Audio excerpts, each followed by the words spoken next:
The concentration principle, the infrastructure trade-off behind civilizations. Summary. Throughout history, societies have faced a recurring choice: centralize resources into powerful hubs or distribute them across many nodes.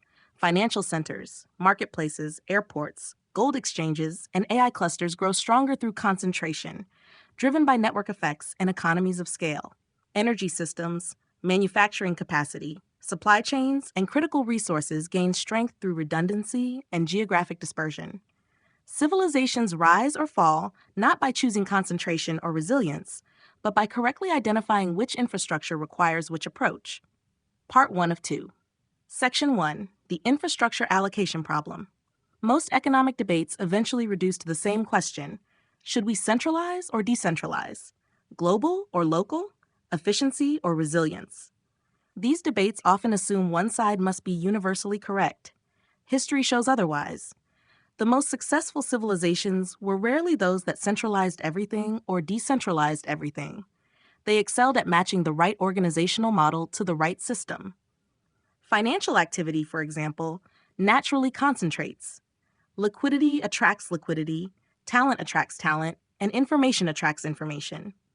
The same pattern appears in marketplaces, ports, airports, and AI infrastructure. Economists call these forces network effects, agglomeration, and economies of scale. Yet other systems behave differently. Energy networks, manufacturing bases, supply chains, and critical resources become vulnerable when overly concentrated. The COVID-19 pandemic illustrated this clearly. Decades of optimization for just-in-time efficiency created impressive productivity in normal times, but left systems fragile when shocks arrived. The central challenge for civilizations is therefore not whether concentration is superior to resilience, but where each principle applies. Misallocating the model, dispersing what benefits from scale, or concentrating what requires redundancy creates predictable strategic failures. Section 2. Understanding the trade-off. The concentration principle is not an argument for centralization or decentralization. It is a diagnostic framework for determining which systems benefit from each. Some infrastructures derive value from coordination and scale. A marketplace with 2 participants is useful. With 1 million, it is dramatically more so. Every additional participant improves matching, price discovery, and liquidity. This self-reinforcing dynamic explains why certain activities cluster. Other systems derive value from redundancy. Excessive concentration here may boost efficiency in stable periods, but creates dangerous single points of failure. The result is often robust yet fragile, strong against small disruptions, brittle against large ones. The strategic question is whether the benefits of concentration outweigh the risks of dependency. For some systems, the answer is clearly yes. For others, it is not. Section 3. Systems that naturally concentrate. History consistently shows certain activities clustering into hubs regardless of era or culture. Financial centers provide the clearest case. Leadership has passed from Amsterdam to London to New York because these cities accumulated dense networks of capital, talent, institutions, and trust. Once established, the advantages became self-reinforcing. Similar dynamics govern gold exchanges: London, New York, Shanghai, Dubai, major airports, hub-and-spoke models, ports, and logistics centers. Connectivity itself becomes the product. Modern AI infrastructure follows the same logic. Massive data center clusters emerge because concentration reduces latency, shares infrastructure, attracts talent, and delivers economies of scale.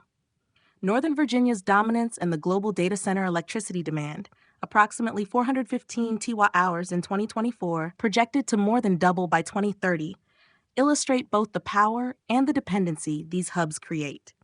This content is brought to you by Bobby Giggs. Promote your brand here and reach a wide audience across platforms like YouTube, Instagram, and Facebook. Follow the links in the description to get started. Section 4. When concentration becomes fragility. Concentration fails when applied to systems that require resilience. Globalization's late 20th century push toward lowest cost production, minimal inventories, and specialized regional clusters delivered extraordinary efficiency. Then COVID-19 struck. Congested ports, shuttered factories, and unavailable components revealed how interdependent and therefore fragile the system had become. Semiconductors epitomize the risk. Roughly three-quarters of global production capacity and over 90% of leading-edge logic chips are concentrated in a handful of East Asian locations, especially Taiwan. The resulting efficiency and innovation are undeniable. The strategic vulnerability is equally clear. Governments and companies have responded with reshoring, nearshoring, and multi-sourcing, not to eliminate concentration, but to reduce catastrophic dependency. Energy systems illustrate the nuance best. Nuclear plants, refineries, and LNG terminals benefit from scale and should remain concentrated. Solar, wind, batteries, and microgrids benefit from distribution and geographic spread. Successful energy strategy mixes both, rather than choosing one ideology. Section 5. The historical cycle. Civilizations oscillate between concentration and dispersion. In periods of stability, efficiency and scale prevail. Trade expands, infrastructure consolidates, capital and power centralize. Rome's roads and grain networks, Imperial China's unified administration, and late 20th century globalization all generated enormous gains through integration.